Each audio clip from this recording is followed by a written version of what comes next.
Kita awali dengan informasi pertama. Saudara, Kota Banda Aceh terus mengalami penambahan kasus positif setiap harinya.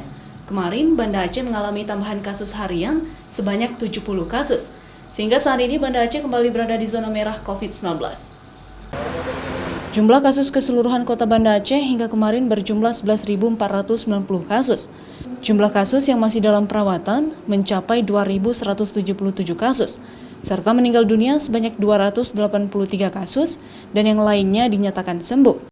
Masyarakat diminta terus menerapkan protokol kesehatan saat melakukan aktivitas di luar rumah, apalagi dengan adanya varian baru COVID-19 yang lebih cepat menular.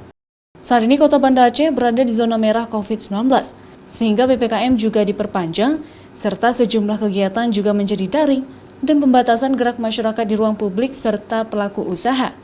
Mungkin tidak jauh berbeda, karena kita sudah pernah mengalami level 4 zona merah.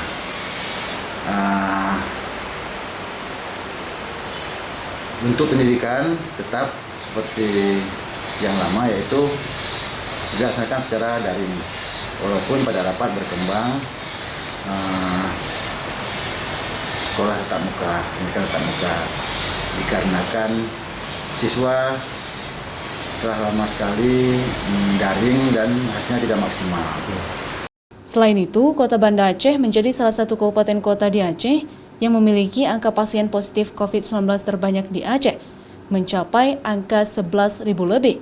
Kemudian Aceh Besar dengan 5.502 kasus, serta di urutan ketiga adalah Kabupaten Pidi dengan kasus mencapai 2.390 kasus.